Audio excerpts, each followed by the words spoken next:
Blondes on Bulova time. All right, so welcome to the Bulova Collector Series. I'm happy to introduce our guest today is Barbara Palumbo. She's a public speaker, watch industry personality, and freelance jewelry and watch editor, contributing to publications around the globe. In August of 2013, after spending 18 years working in various genres of the luxury jewelry industry, she launched a blog with the idea of bringing humor into jewelry and watch editorial. So I'm sure we're going to have some laughs today. The success of that blog earned her back-to-back nominations for an award for excellence in editorial media by the Women's Jewelry Association. And she has since gone on to write a watch-related children's book, host her own podcast, and travel the globe as an industry insider. Barbara Palumbo, watch and jewelry editor and founder of whatsonherwrist.com, which is about to celebrate its 5-year anniversary. Welcome, Barbara. Thank you, Michael. Thank you, Bulova, for having me. I'm really excited about today.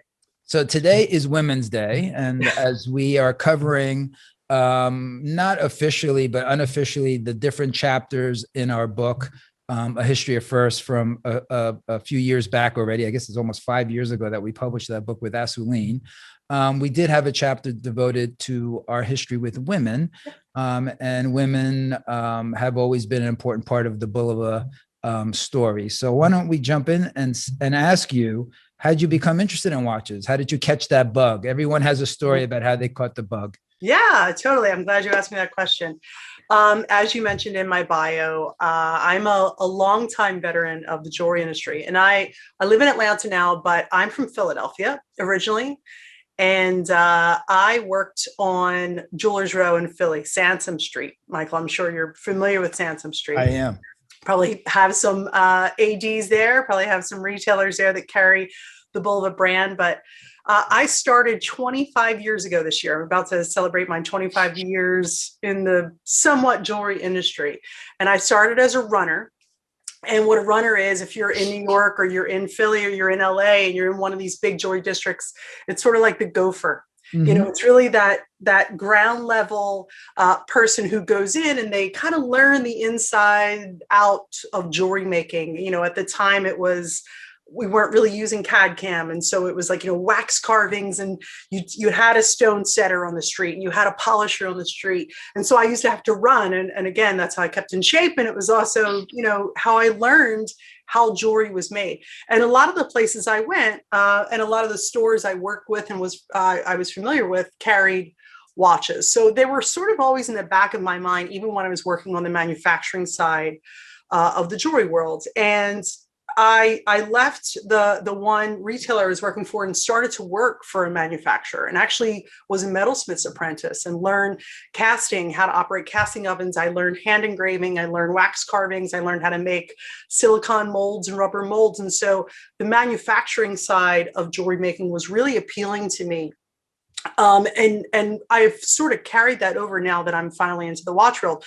Throughout the years, fast forward, I kind of did everything there was to do in my 25 years. I was in sales, I was in luxury sales. I was on the road for a long time. I was on the marketing side of the jewelry world. And then I started writing about jewelry. And that was the blog that you mentioned back in 2013, which was Adore Mentality. But I'm kind of cheeky. I mean, I'm from Philly, and I grew up with 2 older brothers. And if you don't have a bit of humor, you know, I'm an Italian and I'm Catholic, and it's just kind of how I was. And growing up on, you know, really like earning my stripes on Sansom Street, I was surrounded by men all the time, and you had to sort of build thick skin at that point. And you had to be like, you had to just, you know, have a little bit of a sense of humor there. Street smarts, I'm sure, as well. Totally. So I started writing about the jewelry world from sort of this humorous point of view. And then I got to the point where, you know, I was 20 years in, because What's Your Nurse is going to be 5 years old. So I was really around my 20-year anniversary of the jewelry world. And I thought, I don't know what there's left for me to learn in jewelry, you know? And while the watch world, it's weird. It's like the jewelry world wants to consider the watch world as part of them, but the watch world's always kind of like, yeah, we're not really part of you so much, But there is a reality; they do intersect. There is that Venn diagram, and there is that part that where they do see eye to eye, especially with women's watches, with gem set women's watches, and precious metals, where that's used. And so I was like, you know what? I don't really know a lot about watches, and so I started reading. At the time, and when I talk about this, I always say that I started reading Revolution, who I wound up writing some pieces for eventually, which was great. But Jack Forster at the time was editor-in-chief of Revolution US, and I started reading Jason Heaton's stuff. Jack wrote with a little bit of humor. I liked the way he wrote. It was, kind of comical, but also it was so smart. It would make my brain hurt. I was reading things I wasn't familiar with, mechanically. And so that intrigued me because I felt like I was learning when I was reading what he was writing. And then from Jason Heaton, just his storytelling capabilities I found were tremendous. So those were probably my two favorite writers at the very beginning. But what I found was I wasn't really coming across a lot of women's voices in America, in the US, that appealed to me, that wrote in a way that I would be interested in. There were women writers, but it felt a bit more like factual or kind of like press release-y type pieces where I wanted something that was telling me a story. And so a friend of mine who was familiar with my writing just said, I don't understand. If you can't find what you're looking for, why don't you become what you are looking for? And, take that sort of humor that you use when you write about jewelry and bring it over to the watch side. There's a void there. Nobody's really kind of doing that, especially from a female perspective. And so I thought, that's weird. I remember going to Jack. We had become friendly, and I was like, what do you think? Do you think I could do this? And he was like, that remains to be seen. I mean, are the Swiss really ready for that? And, but if not now, when? And so I kind of, I talked to a bunch of friends and my mentor and my colleagues and people like Joe Thompson, who were incredible sources of information for me. Joe, I remember, who was with Watch Time still at the time, said to me, what do you need? Who can I introduce you to? And he probably did introduce me to the heads of, Citizen and Bulova at the time. He was just like, what can I do for you? How can I help you? So I launched What's on Her Wrist. I'm very nervous about it. I remember some retailer friends of mine, particularly a friend in Memphis who had a very successful store that was carrying Patek Philippe at the time, said to me, man, I'm anxious to see how the Swiss take you, because you're kind of an acquired taste. And I was like, oh, but I'm up for the challenge. I want to take this on head on. So I was excited though. I launched it 3 weeks later. I was at my first Basel World. Nice. Out of pocket, which was great. 8 months later, I was invited to my first SIHH. So clearly, Richemont caught on that I was doing something that seemingly was special and decided to invite me to SIHH. So that was pretty awesome. And it's been a ride ever since. So there you go. That's Very the quick and dirty. Sounds like we could have another podcast just on how you broke into the jewelry industry when you were a runner. You probably have some great stories from then. I have, you know what, Michael, I'll send you a blog post that I wrote about it. I have a tremendous story about how I was hazed. Okay. Yeah.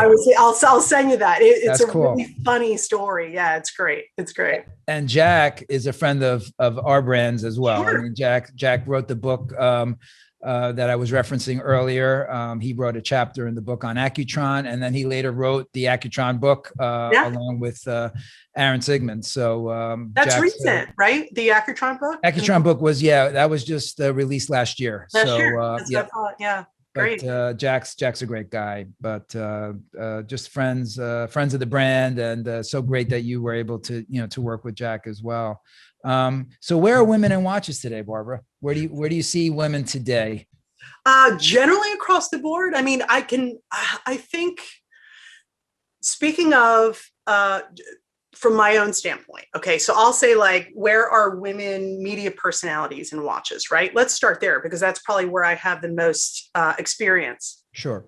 I think we're really still struggling.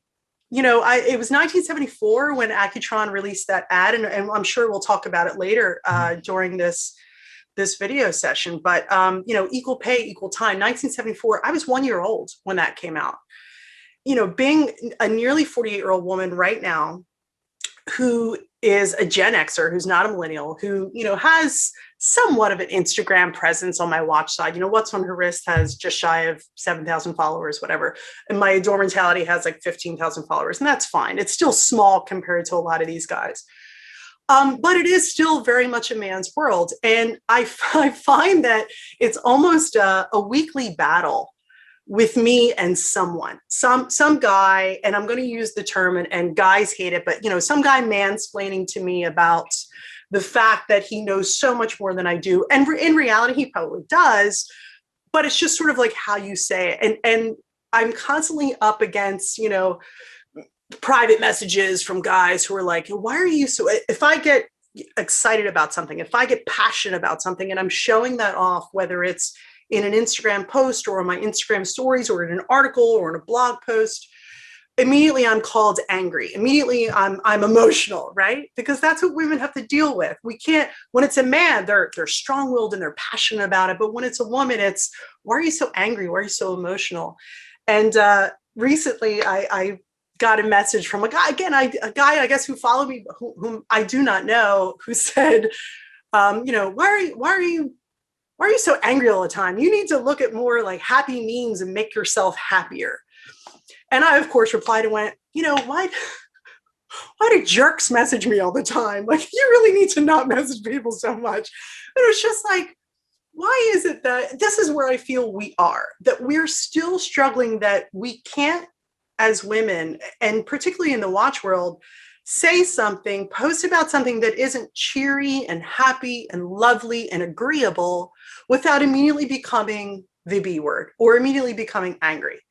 So where I am, there's the struggle of the constant battle of being referred to as a girl and, assuming that I'm going to want everything that's pink and pretty and light and fluffy and, rainbows and puppy dogs, when it isn't really the case. And I think that that's generally in the world of watches, whether it's on the executive side, which thankfully we're seeing more executives, the head of Piaget, the head of JLC. We're seeing more women really not just step up to the plate. I mean, they've always stepped up to the plate, but we're seeing more brands recognize the fact that these women are stepping up to the plate. There are a butt ton of women watchmakers that don't get the credit that they really deserve, that are sitting in the factories behind the benches. I'd love to see a book written on those people, the faceless women sitting at the bench. I'd love to see that. So has there been improvement? Sure. But in the same way that there's been improvement politically around the world, the same way that there's been improvement, I think in STEM jobs and in just the tech industry, yes, we're seeing a slow change. And obviously it's we kind of talked about this, like it's a hot topic. Yeah. Women, that's like a hot topic right now. But man, there's so much more work that needs to be done in order to really, truly feel like there is an equality there. And that's just, from a personal standpoint, it's how I feel. So you're probably an observer like I am. I have probably the same disease that you have. You see women wearing watches and you pay attention, right? You're paying attention to what people are wearing, not just women, but everyone. Everybody. What do you see women wearing today? Like we spoke a little bit about in a previous conversation about connected, the whole connected thing, but yeah. Beyond that, what are you seeing women wearing? Is there any trend that you're noticing? And just, it's unscientific, I know, but sometimes you just pick it up, just as you're watching. Sure. Observing. It's weird for me because, again, I'm in Atlanta, but my world at this point, because I'm a mother and I have a freshman in high school who is fully virtual, and I have a fifth grader girl. So my son is in high school. And my fifth grader daughter is partially virtual. So she has half a day, like in-person school finally, and then she's here half a day. So my world at this point in Atlanta is just the bubble because of the pandemic. Everybody's in the bubble. Everybody's in the bubble, totally. Prior to the pandemic and prior to the bubble, again, my world was largely, when I was traveling to speak somewhere or visit retailers, to host events or be at shows and things like that. So largely what I was seeing in person was just, it was already women. If I'm looking at a woman's wrist, women who were interested in watches. So I would see just an amalgam of different things across the board, and the women that I know, that I respect, and that I'm very friendly with, who are also colleagues, they wear everything across the board, and including me. I mean, in magazines, I still don't, if I open up an Elle, if I open up a Harper's Bazaar, I feel like I'm still not seeing enough watch brands that are marketing to women necessarily. But I really just think at this point, women are wearing whatever fits their personality. And it may not even be in general. It may just be for that day. I mean, I pulled a few watches out to kind of give you an example and give you an idea. I mean, obviously I'm wearing, because I wanted to be on brand here, but I'm wearing the Joseph Bulova, which Right. I love this watch. It's small. My wrists are small. Me too. Funny enough, and we never discussed it.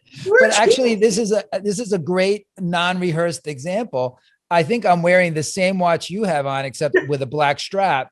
And it just speaks to, and it just speaks to that it's there are no genders, I mean, in many ways, women are wearing whatever they want, and rightfully so, I guess.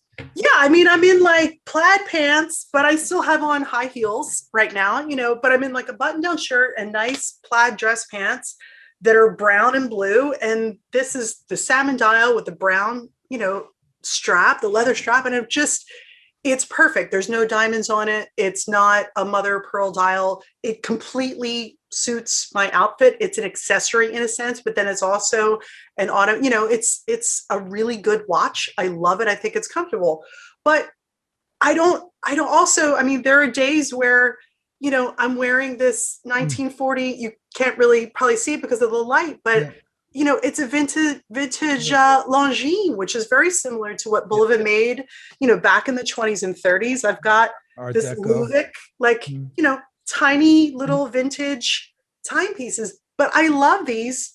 And then on the days I'm working out, I'm wearing my G-Shock, or the Sinatra, the Bulova Sinatra, the Fly Me to the Moon. I had to literally fight my son. You got it back. I had to trade him my brand new, what we call the Casio, the new G-Shock Casio. It's in red. I got the red one for myself. And he was like, can I have it? I'm like, you can't have it. I just gave you the Sinatra to wear. So this morning I woke him up out of bed and I went, I need that. I said, I'll trade you. You can wear my Casio today. I want this one today, but I'll wear this on certain days. So for me, because my styles vary from day to day when I'm not in pandemic mode, and one day I'm in a dress and I'm super frilly. One day I'm in a suit and pants and I'm not super frilly. My styles are so different from day to day. And I think most women are like that, particularly women who are still out in the professional world. Okay. If it's, stay-at-home moms, they might, you're right. Go with the Apple Watch, the feedings, they can, school scheduling, medicines, whatever needs to happen. That's amazing. And that's ideal.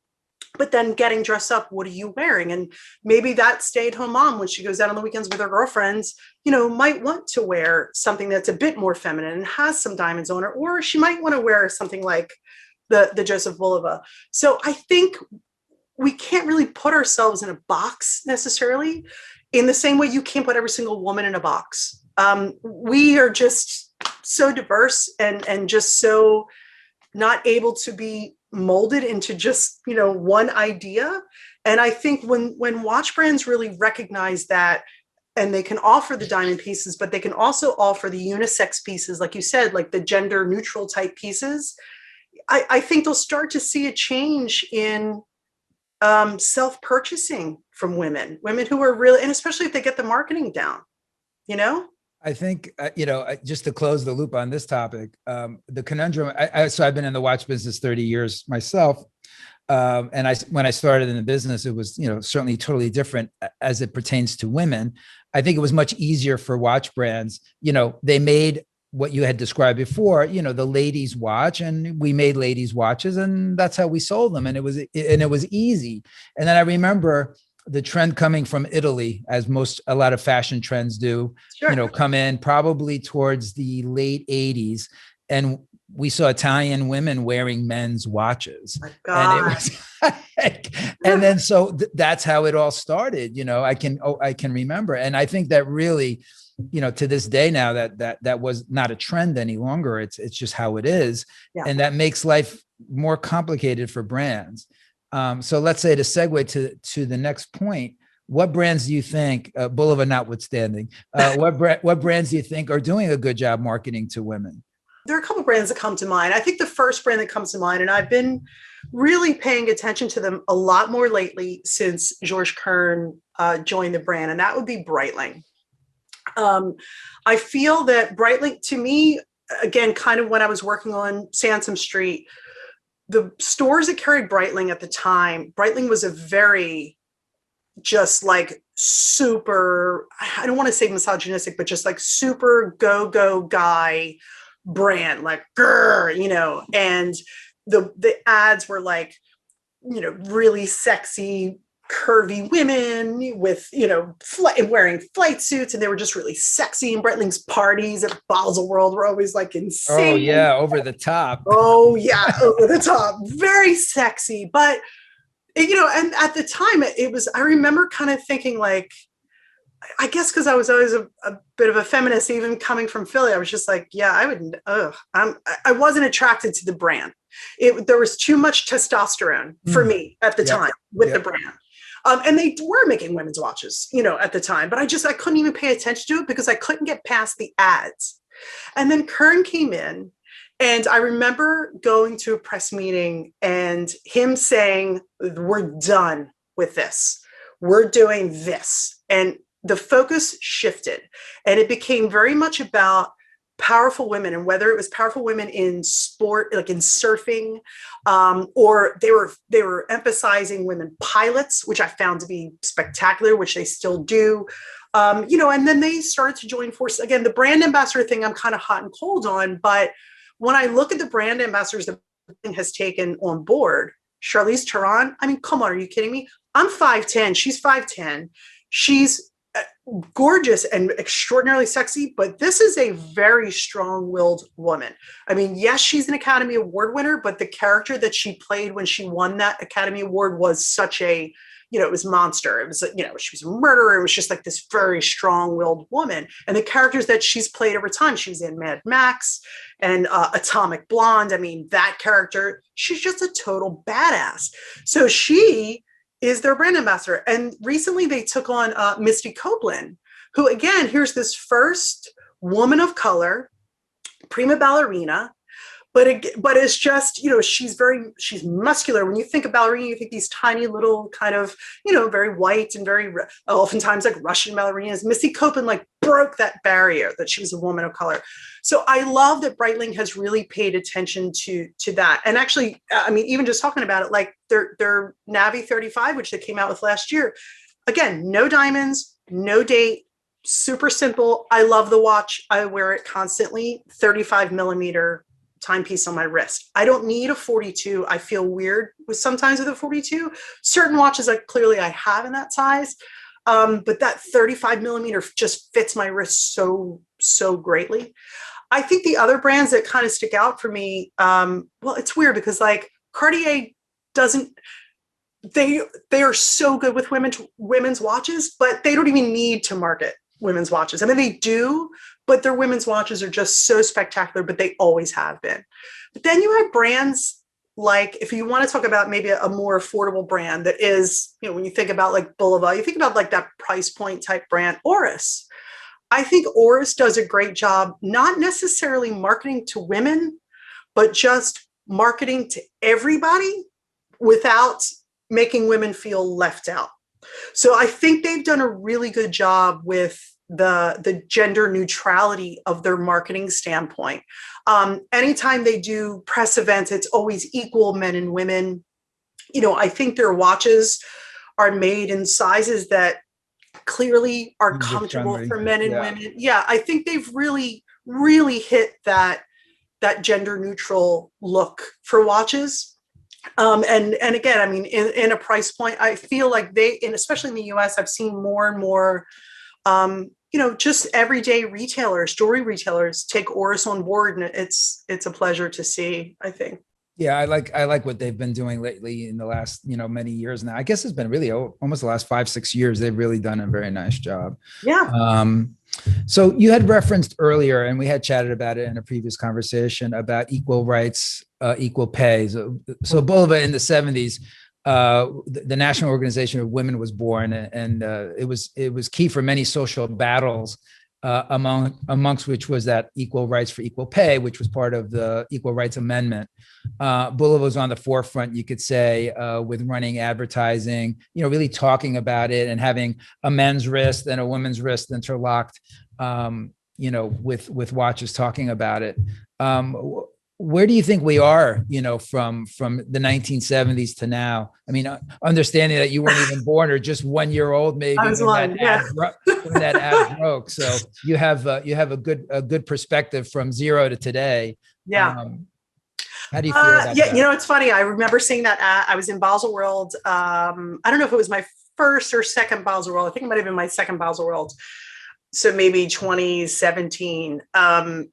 And I went to the Bulova booth and sat down for my appointment, and I was shown that ad. And there was a reason I was shown that ad. And it was largely because, your folks and the PR people that I was working with, the lovely people at the Promo Factory, were very familiar that I was sort of like this, kind of like voice of women, and particularly what I was trying to be in the watch industry, 4 or 5 years ago. And they showed me that ad, and I got a chill. I remember, because it was really the first time I saw it. Again, that ad came out, and it was the Accutron ad. Yep. Came out with those wrists in the smaller size, but still not petite. Like, even though I love the fact that the woman's watch there was probably still like a 34, 35, 36 millimeter. I mean, against the men's watch, and watches weren't crazy big at that point anyway. I mean, men were still wearing somewhat smaller watches, but I love that. Yeah. Equal pay, equal time. And I got a chill, and I just thought, like, oh man, I was one when that watch came out and that ad came out. But we really need to revamp that in whatever way this means, because, my mom worked. My dad was a stay-at-home dad. And so I grew up in the environment. I have 2 older brothers, and I grew up in the environment where my father, in a sense, raised us because he was disabled. And my mom was always the worker. I mean, she's almost 80 and still works to this day. So I've had a job since I was 14 years old, and that was like a paper route. I did it with all the boys in my neighborhood. It was me. I was the only girl, and it was a bunch of boys. And I played softball because my 2 older brothers, taught me how to play softball, or baseball and softball. And I threw a spiral better than most of the boys on the street, and still can. And I'm raising my own 10-year-old daughter to be the same way. And, she's fierce, and she has an older brother. And so I see so much of myself in her. But it's weird because, my mom she was also sort of a feminist of her time. And, she wore pants, and she hated putting a dress on. She was very athletic, and she was very sport oriented in her mind. Which I'm sure is where I got it from. But I've almost seen this, like, we've regressed a little bit. Like, it seemed like it was really on a run in the 70s and then 80s, and then we got to the 90s, and it started to kind of plateau a little. And the political environment has sort of been up and down as well with it. I mean, rights have been taken away from women, and but I do feel in the last 4 or 5 years, women have become really strong and powerful. And I think, the internet is so bad for so many things, but man, it's so good for so many things too. And when I saw the Women's March in DC and around not just around the States, but even around the world, where these women were coming out of the woodwork, marching for their own rights. And to be perfectly honest, I mean, women probably carried the last 2 presidential elections. Women probably got Donald Trump voted, and then also 4 years later got him out of office. So it depends on, which way you looked at it. We really are a force to be reckoned with. And it finally feels that way again, I think. And again, I think even in the watch world, brands are starting to take notice. We kind of joked, like you said in a previous conversation, about the Swiss not even fully giving women the right to vote in all the cantons until 1971. So it's a bit of a struggle for them, I think, still, because it's almost ingrained for them to go, okay, we're going to make a woman ahead of a watch brand, or like, is this cool? Is this okay? How's this going to work? So I cannot wait till we all get to the point, and I hope it happens during my lifetime, where we don't have to focus on it anymore, where it just becomes so normal and every day that we don't have to go, we have a woman vice president, where we just go, we have a vice president, and it's just normal that she's a woman, Right. Yeah. It's no longer called out. I mean, I think it's like all the things that we're talking about, women collectors or women wearing watches. I think at some point it's just people, right? It's people wearing watches. But I think you become probably a little bit of a lightning rod, because you've also come at it, at least from 5 years ago, from the women's perspective. So I think you feel, but interesting hearing you today. It looks like you're always surrounded by the guys. So and I chose to work in watches. Yes, exactly. So then you decide to leave the jewelry industry, or the jewelry side of the business, and jump into the watch side, which has been up until probably 10 years ago, super male dominated. Although I can say in our office, we have a pretty good split. You do, yes. Good on you, Bulova. I think my friend Susan Chandler, who's of course, I love her. Chief merchandising officer, Women's Jewelry Association. She's the new president over there. I'm so excited for her, and she's just an extraordinary woman. And again, she's she worked her way up the ranks, and she's been in that position for quite a few years now. I mean, I adore her. She's great. And she's roughly my age. I mean, I think we're kind of close-ish. Yes, she's younger than I am, but it's so great to see that. I mean, for me, I'm like, I'm like, rah, rah, shish, boom, bah. I get out the pom-poms and I'm cheering her on at every stretch. I love it. Yeah, I was reflecting on, having this conversation with you, and doing a little bit of research, because every time, I think I know almost everything about Bulova, and there's just so many layers. So I went back to look at, some of the historical stuff, and, Joseph Bulova was truly, and his son actually doesn't get a lot of credit, Artie. Artie was really on the forefront as well, especially on the marketing side. He was very, very smart. And I think the foundation was built so strong by Joseph, and then later on his son Artie, in terms of that you get an ad like that in 1974, equal rights, equal pay, because I think the thinking here was so different, being an American brand based in New York, not based in Europe, that probably couldn't have come from anywhere else, but a brand that was here on this side of the pond, so to speak. And I was reading something about, we had at one time in Switzerland, because we had a factory in Biel, or Bien, depending on which language, since as far back as 1917. And I have to fact check this, but I'm sharing it with everyone today because I'm pretty sure it's pretty accurate.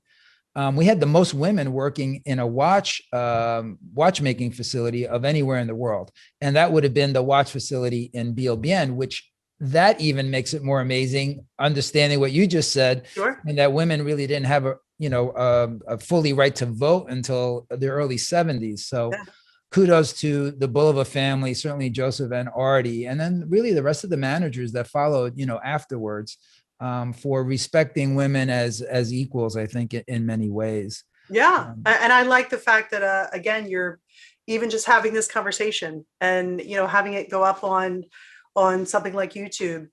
To me, that speaks volumes, because there are plenty of brands that really, it's not their focus, and there are brands that it is their focus. But I again, to have an affordable brand like Bulova, and an approachable brand, not just affordable, but approachable, but also recognizable, and a brand that does have history. And especially with all of the firsts, when you go through that book and you see all of the things, all of the accomplishments, I mean, both from a space standpoint and an equal rights standpoint, that Bulova was able to accomplish over the I mean, gosh, so was it like 1874 when Joseph opened when he opened his shop in in New York? Yes, just about 1875. But I mean, it's over 145 years now Yeah. of uninterrupted service here in New York. I mean, which to me is always the coolest part of working for the brand. And people ask me, well, what did you? And I've worked for other watch companies, so especially when after I first joined, they would say, well, how do you like, what do you like about it?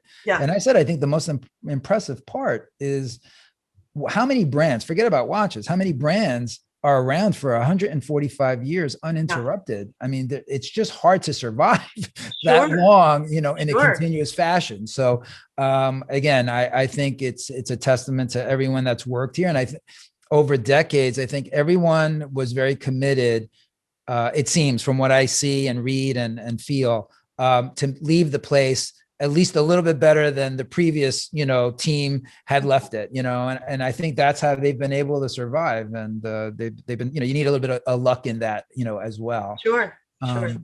So since this is a collector's series, I mean, this is really, it's we're trying to speak about things that are about collecting, but although we're not stuck only on collecting, but we try to explore that part of it. What's your feeling on women with movements? Like, I found in my many years now in the business, women up until maybe just the last few years were not as interested in movement or mechanical. Maybe it was more the aesthetic, which is probably where I would lean more on myself. But do you see a change in that? I mean, do you see that evolving also as automatics and mechanical movements have made this comeback and continue to grow again from where it was, 10 years ago, which was very, very little, with quartz probably, downtrending a bit. So before I give that answer, I'll give a little lead up because it's clear I like to talk at this point. When I used to be in road sales, when I was doing luxury road sales, right, I went to visit, I had the Southeast. So I went to visit a very, very big account in Louisiana, several stores in Louisiana. And this was a big watch store, but a big jewelry store too. So they had all the major label watches, Patek Philippe, Rolex, Cartier, boom, across the board. And then also major label jewelry brands, David Yurman and Hippolyta, and just, they had everything across the board. And I walked in, I had an appointment with them. They carried the brand that I was selling. And I remember I was introduced to their watch expert, clearly man. And then I was introduced to their David Yurman expert, clearly woman. And it was one of the first, this was probably about 8 years ago. And it was one of the first times that I thought, that's typical. That kind of, I see that. I think, so now I'll answer your question. I think women weren't as interested in the mechanics because they weren't taught to be. I think if there were more women watch experts, when you walked into certain jewelry stores, it might be a little bit different. Tiny Jewel Box, the Rosenheims, a very good friend of mine in DC. They have women there they have both men and women who are highly educated on mechanical timepieces. And I love to see that when I would go visit them, that always made me very happy. Jim's very liberal minded with that. But that's when I feel like we can make a change. If women see themselves represented, it's kind of like Kamala Harris being vice president. If a young Black girl sees that this is who they can be, they're more likely to then run for public office. If women see themselves represented because the watch expert is a woman who plans on explaining to you, the consumer, what this mechanical timepiece does, why it's so precious, why it costs the way as much as it costs, it's a little bit different. But if a woman walks in and it's just a man and it's just like, oh yeah, let me show you something pretty. That's sort of the mindset we need to get away from, and that's why, again, STEM and jobs in STEM were so male dominated for so long, but there really is this push for more women to work in science and technology, mathematics and things. So I think that I think there's going to be more of an attention on mechanical timepieces. But look, I like makeup and I like shoes and I like bags and I like getting dressed up. That's also a part of me. I own quartz watches. I own, mechanically hand-wound mechanical watches. I own watches with automatic movements. So there's that sort of, not putting me in a box again. And Right. I think we can't put anyone in a box, but we also need to be able to educate her enough to give her that option to choose. Yes, okay, this quartz movement watch is $500. This automatic movement is $850. Let me tell you why. This is the difference, and this is what's going to happen when you don't wear it. Blah, but then you run out of the battery, and then get a watch, a timer, watch balance winder, whatever it is. So I think it really just boils down to education, and whether that's through media, it's no difference to me when I walk in and see nothing but male salespeople trying to sell watches in ADs. And, when I read blogs and it's only men speaking to me, let's see ourselves. You know what I mean? For women, like, I want to see more of me on the other side. To get to that point, why is it so underground for women? Like, we know they're there, but it feels underground. Why do you think that is? I don't know why it's underground still, but I do think it's going to change. I think I do credit Red Bar a lot, specifically Red Bar New York, for being as open as they've always been with their women collectors, or you know what, let's not even say let's say enthusiasts. I know that this is a collector series that you're doing, but it's enthusiasts. I mean, enthusiasts, like people who are just interested. Maybe they're looking to buy more watches, or they're going to college. They're interested in watches. They're enthusiasts. I never felt out of place at the Red Bar New York events. Even when I didn't know a lot about watches, these guys were always willing to, including Adam, to this day, if I have a question and if it's something I really don't know, I mean, I text him and I'm like, dude, you got to help me out. I have no idea what this is. And he's a wealth of knowledge, and he's right there. He's always willing and ready to help. One of the things I did find from the women's side when I first came in was, I think maybe because it was 5 years ago, the women who had existed prior were a bit more territorial. It was, and that is a very womanly, it was anyway, a very Gen X and baby boomer thing to be, because you kind of felt like, no, I was first. I'm a pioneer. I'm a pioneer. I did this. This is mine. It's my territory. You get your own. It was very much like that. And I found some pushback at the very beginning. Caitlin knows this too. I found some pushback, and I vowed that I would not be that person to the generations after me, to the people who were going to come after me. And Alexis Pattison, I always talk about this, and because I kind of mentor her with things, and she's younger than I am. And she's like, you were always right in my corner whenever I need, like, I never had to worry about that. And I said to her, I was like, I don't ever want to be what I got from the women before me. And thank God for the Joe Thompsons, and thank God for the Jason Heatons, because it actually was the men who stepped up and said to me, how can I help you get your foot in the door in the watch industry? Adam, 100% had my back so much. It was harder with the women.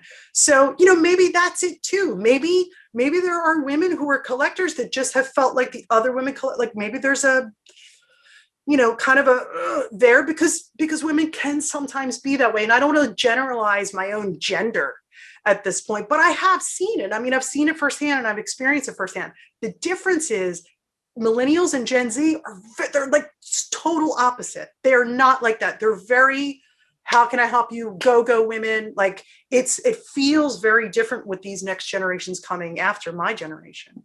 Yeah. I think there's going to be a big step forward coming soon.